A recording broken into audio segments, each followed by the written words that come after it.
Hi, this is Lou, welcome to my channel and welcome to a brand new video, and I'm going to be doing a Celtic knot in watercolour today. I'm going to do a circular one, so a Celtic knot in a ring.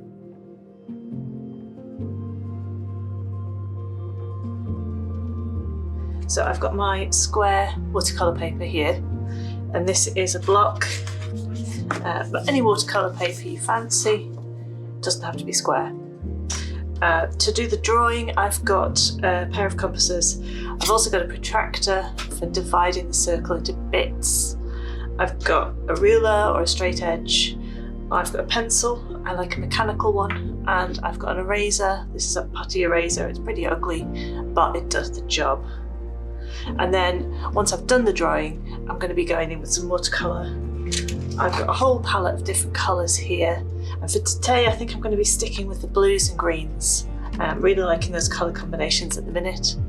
And for some detail, I've got my little palette of gold and sparkly, shimmery metallic paints here. Everything I use today, I'll put a link down in the description box so that you can find it if you're interested.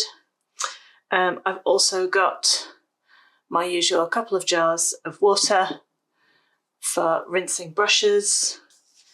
I've got a piece of paper towel or just general kitchen towel, or a piece of cloth just for wiping your brush on, dabbing up excess paint. That's useful to have it in hand. And then I've got some brushes. Not quite sure what I'm going to use today, but I'll probably go for a medium-sized round brush like this number 6 round brush. Yeah, I'll if I decide to change that, I'll let you know. So let's move the paints out of the way and get started with the drawing. So I'm going to make a ring of Celtic knots, so I'm going to need a circle. And to find the centre of my page, I like to use a ruler, and if my page is smaller than the ruler, I can do this and work out where the diagonal centre is by measuring from corner to corner. That'll give me a nice accurate centre. Or I can measure the width of the page and the height of the page and then find the centre that way. And then I've got to decide how big I want my circle to be. This paper is 20 centimetres or 8 inches across. So if I go for 8 centimetres, which is 3 and a bit inches, so I can set this to 8 centimetres, the radius of the circle, and that should fill quite a bit of the space.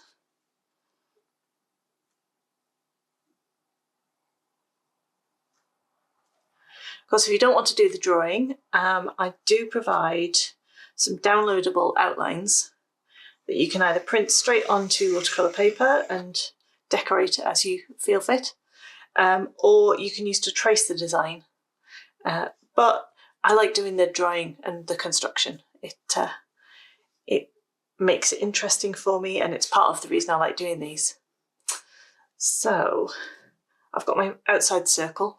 I'm going to want a few others, but I want to work out how big I want my circles to be. So I'm going to divide the circle up into little kind of pie slices first. So let's see. It'd be nice to have a nice straight line through the middle. So if I make a mark at the top or the side, doesn't matter which way, join those two up. So join the circumference and the centre. Make sure my line's going to go through all of those. And that's okay, I think. Well, I think it could be better actually. Let's have another go at that. I wasn't quite going through the centre of the circle there. Let's try again.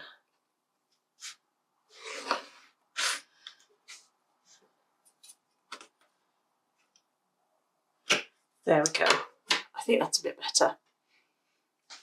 I think as long as the line goes through the centre, that's the important thing.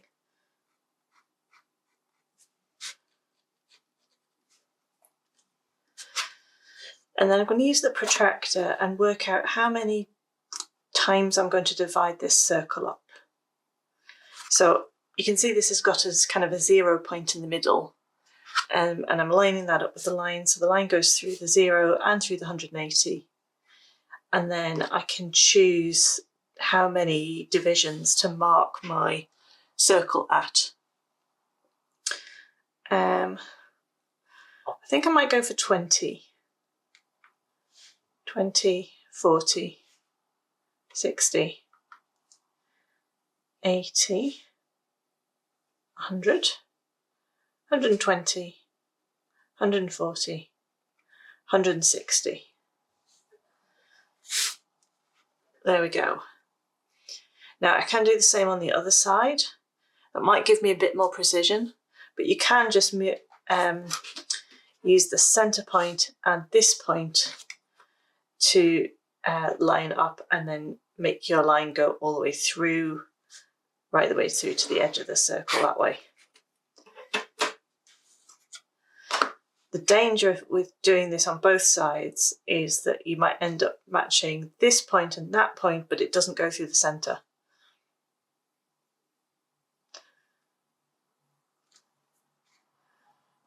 But if I make the little marks anyway, I can work out what's the best path,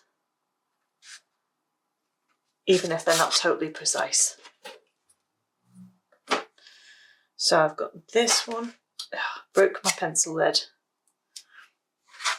Okay, now which one of these is the mark? That one, I think. So I've got a mark here, a mark in the centre, and this one here. And I can draw all the way through that. And then I'll just go around the circle and make the rest of those. Okay, so I've got this kind of pinwheel thing now.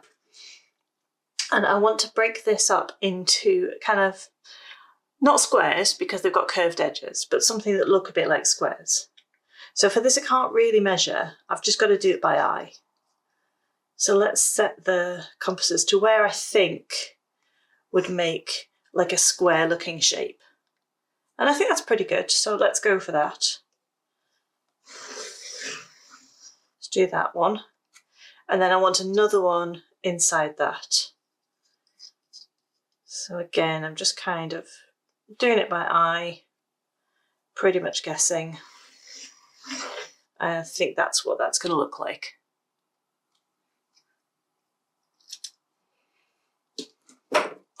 Now there's a quite boring bit of drawing to do, which is to mark each of these intersections and a centre of all of them. So you can do this, I like to use a diamond shape, like this. So I think it makes it easier to make the Celtic knot at the end, but you can also use a circle like this. And then on the inside and the outside edges, I like to do just half a one, like that. It'll just help me to know where I'm kind of, where my loops are going to turn. So this is marking out the kind of, the outside edges are the guidelines for your shape. So on every intersection, I'm marking a little diamond shape. And then I want to put a one in the centre of every section as well. And I'm just sort of, again, I'm doing this by eye, working out roughly where I think the centre is. And what I want is for this line here and this line here to kind of be able to follow through that shape in the middle, like that. I'm not going to draw these lines, but that's where that's telling me where the centre bit needs to be, like that. So I can draw an imaginary line through there, and through there, through there, and through there, and then all the way through the pattern. And these shapes that I'm marking now are going to be like the gaps in between the woven strands of the Celtic knot.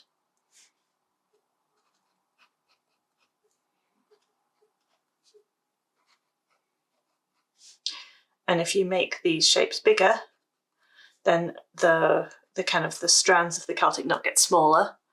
And if you make them smaller, then the Celtic knot kind of looks chunkier. So I'm going to try and keep them fairly consistent all the way around. But these are just pencil guidelines. So if I get one in the wrong place or it's slightly the wrong size or something like that, it doesn't really matter. I'll sort it all out later. I'm going to carry on, do the rest of the circle. So you may be thinking this looks nothing like a Celtic knot, but the next stage will help with that.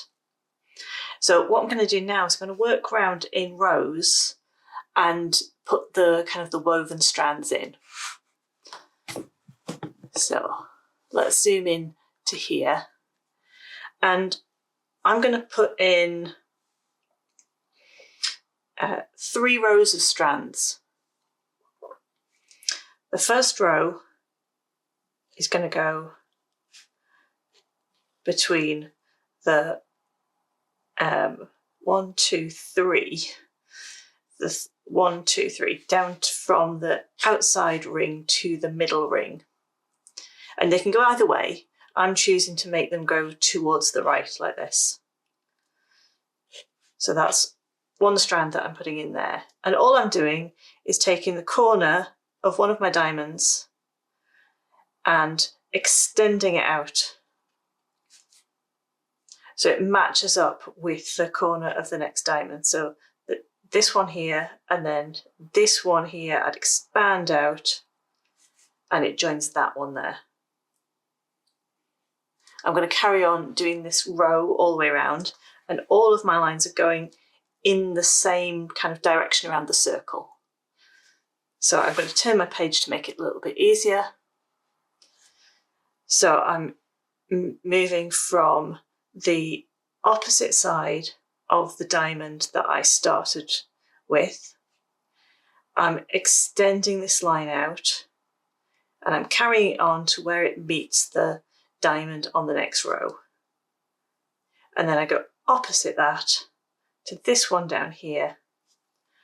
And I take the top line of that, I take the line and I extend it out to meet the next diamond along.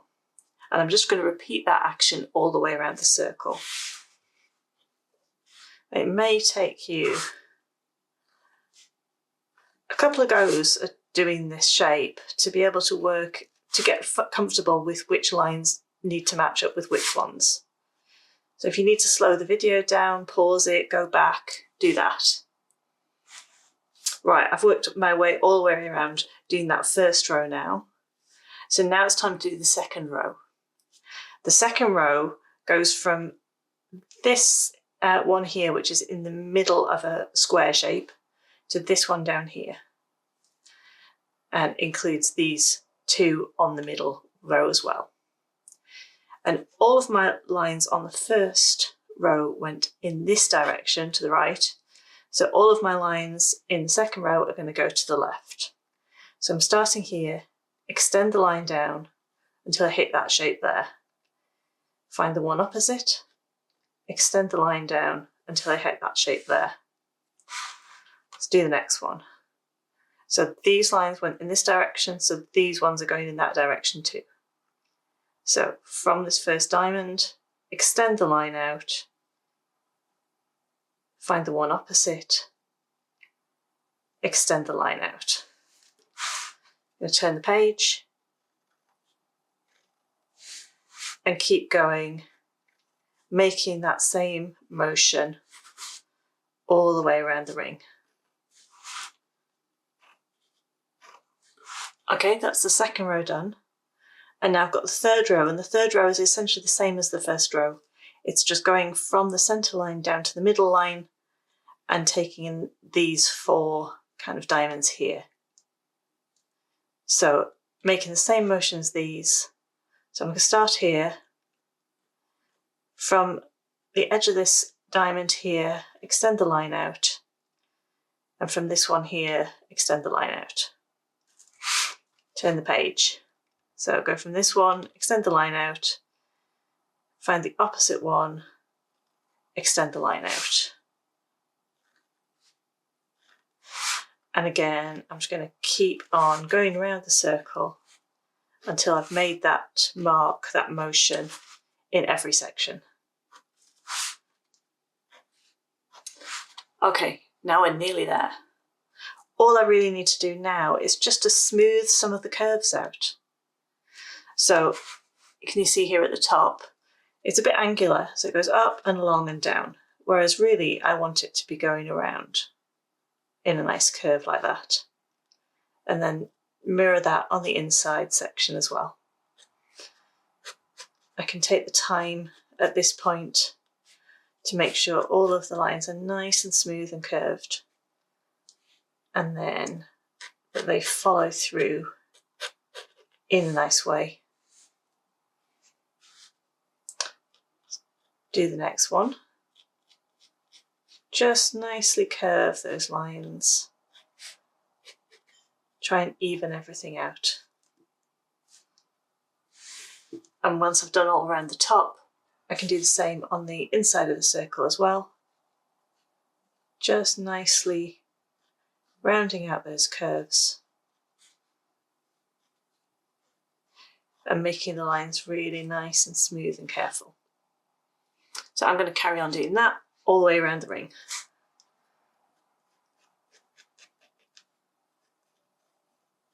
My final step of the drawing stage is to go over everything with the eraser, and I'm going to really try and make sure that I remove any of the lines that are going through the strands. With this eraser you can like tear a bit off and shape it into a little point and use it as a quite precise eraser. With other erasers, if you've got a slightly harder one, you can use a corner, or you can even get those pen ones that allow you to get really tightly into little spaces. And I'm just going to go around and try and remove any of the pencil line that's inside the area I want to paint. That should be fairly obvious by now. I can also take the eraser generally and just press it into the surface, and that'll get rid of any kind of really dark areas of eraser, or any areas where my hands scuffed the eraser and kind of made a grey mess. You can also roll it like this and it kind of does the same job. I find pressing it to be a little more, I don't know, I can be a bit more careful with it.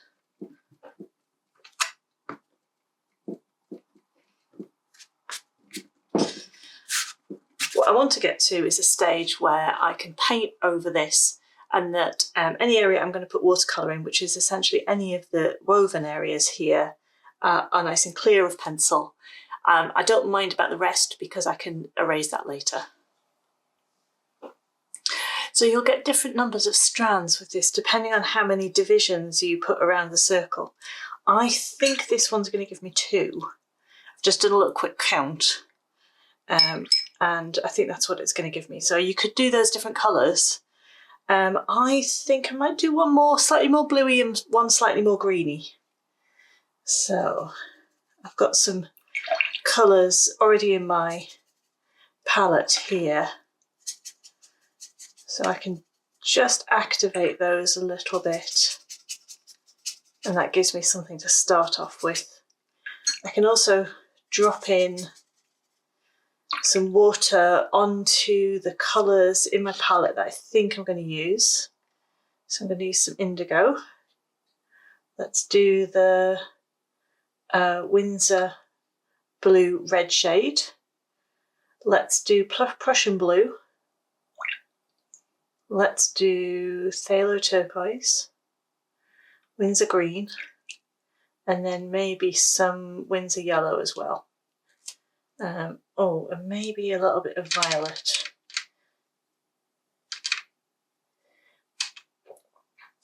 I might add some more, you never know. Let's see. I only really want the violet to kind of add slight warmth to certain areas. And I've got a warm blue. Indigo is going to give me a kind of slightly cooler blue. Some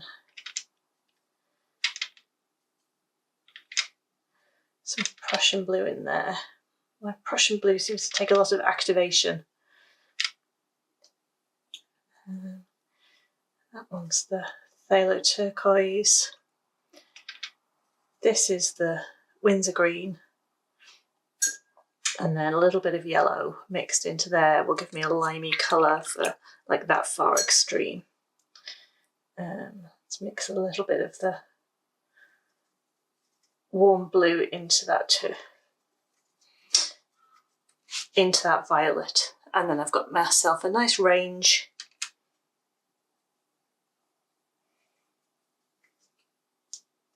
So let's start at this end and work around. And all I'm going to do is take a section at a time and just very carefully try and paint it in.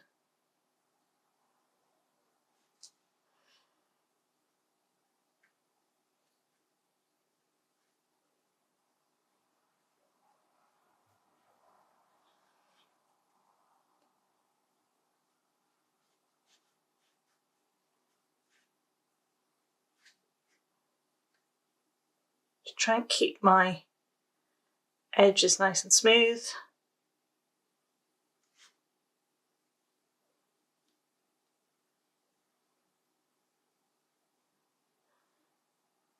And try and make a nice straight line where that ends. You might find that actually using a flat brush works better for this.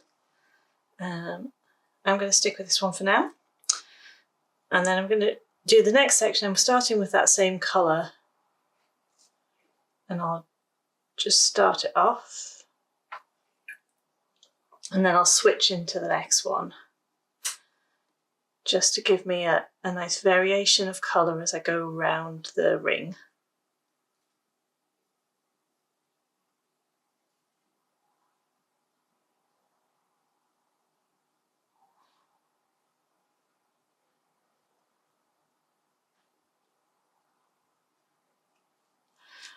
So what I'm doing here is I'm following the strand around the circle. So I've got my blue here. So let's try and tidy that line up a bit better. Okay, so this one goes around here, it goes under there, over here, it goes under the next one, so the next one would start here.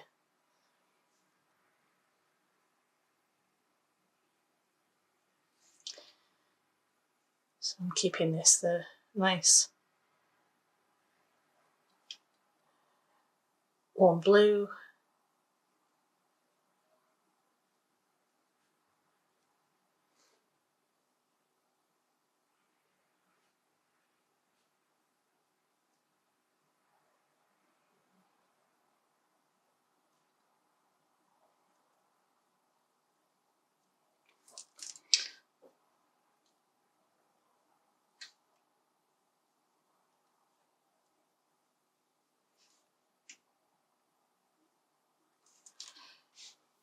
So then this one goes under the next strand and over here.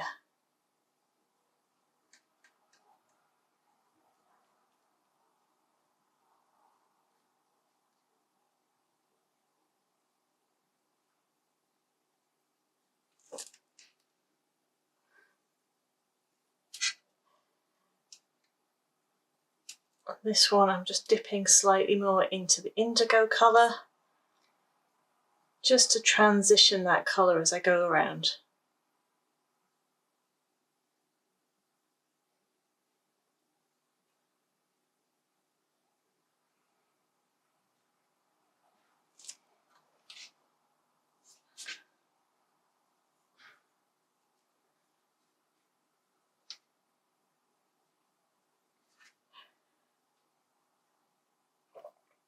And I've been quite careful of my edges and where they all meet.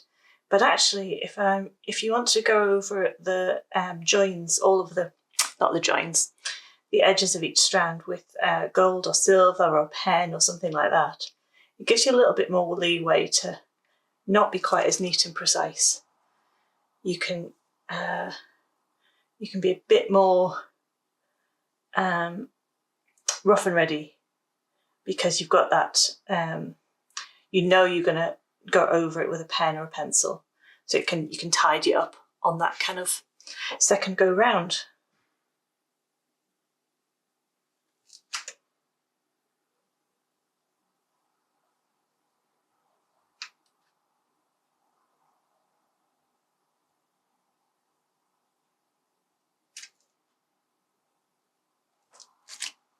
I'm going to turn my paper now so I don't end up sticking my hand in my paint, which I'm very good at doing.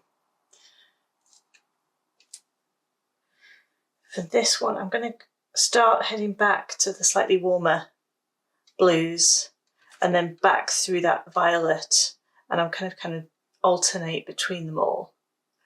These kind of warmer blues, and then when I do the second strand, I think I'm going to do the more greenier turquoisey colours. So you get a kind of difference between the two strands, but they're all in the same kind of colour family, so it should still look nice and cohesive.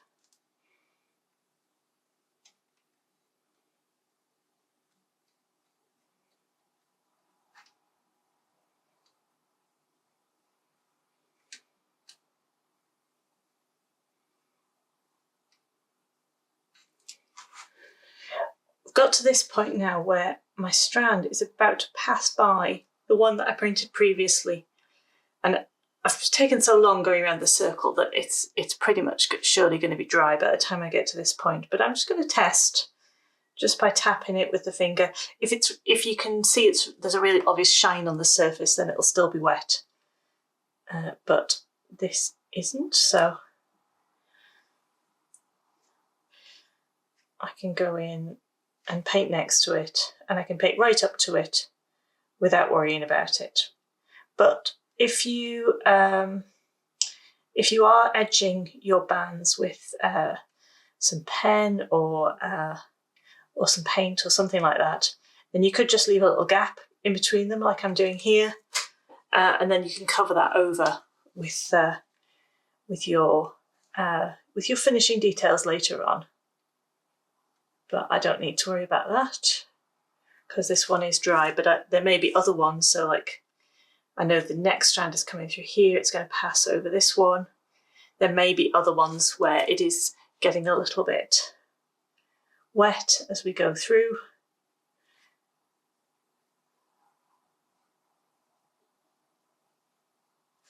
So I just need to be careful every time I paint up to a piece I've already painted.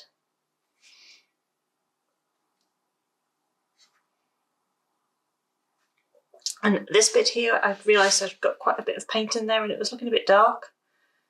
So rather than going to the palette to pick up new paint, I can pick it up from that area and spread it round.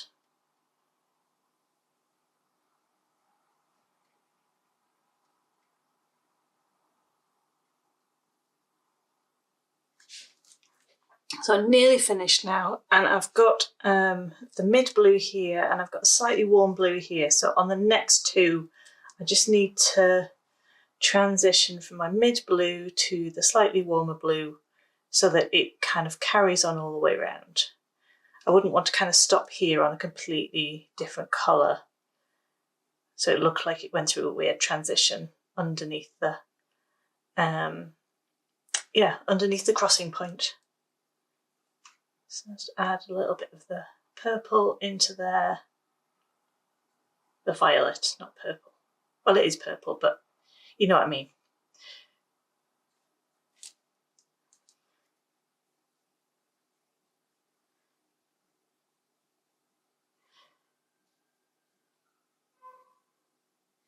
There we go.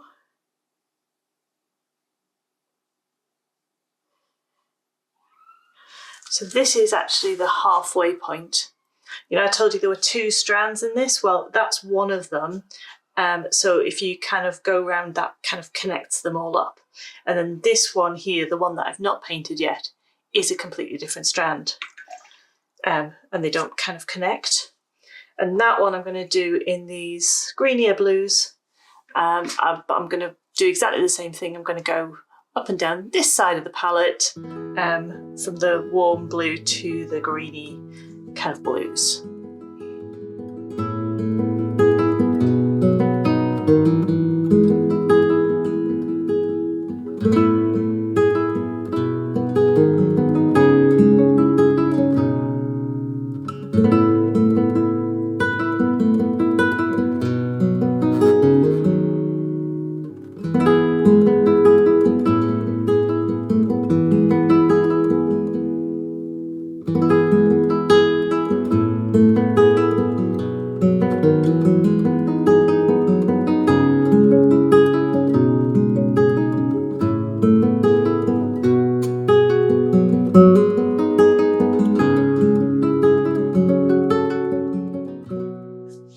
So when I'm really sure this is all dry, I can go in and take away any excess pencil marks that I've got on here. And if you're happy with your design, this could be it, and you could just leave it as it is. But I am going to go around, and with this one, I'm going to outline it. We're going to outline it in one of these colours. Not quite sure which one to go for yet. I might go for this gold. But let's get rid of the pencil first. So yes, I think this blue gold in this palette is going to work quite nicely. And I've just introduced a lot of blue to it because I haven't cleaned my brush properly. So this is the Arte Starry Nights palette, I think it's called. You can see I've well used it. And I'm mixing it with my nice big brush and adding lots of water to sit on the surface of the paint. So I want all of the gold that I can get up. And then to paint with, I've got this brush, which is a rigger. So it's got really long, fine bristles. This one's a size 3. Now, if I had a smaller one, I'd probably use a smaller one, but I don't. So you could use like a very small detail brush like this one. The rigger, because it's got long bristles, it should give you nice smooth lines, and it should give you, you should be able to draw longer lines with it because it holds more of the paint. So what I'm going to do is quite carefully go around every section, outlining with the gold.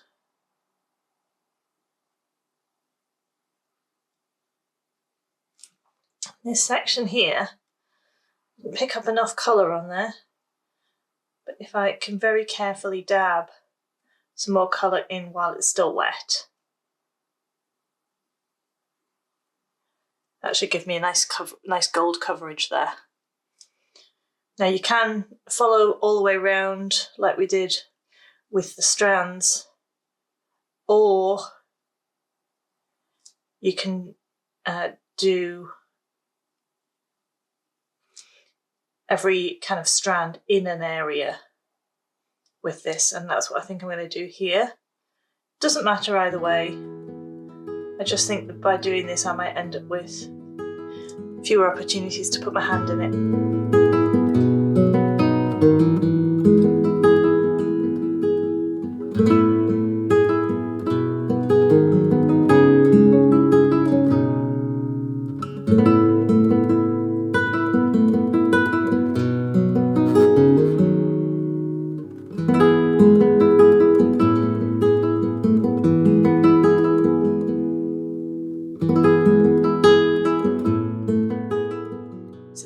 That's my Celtic knot painting finished.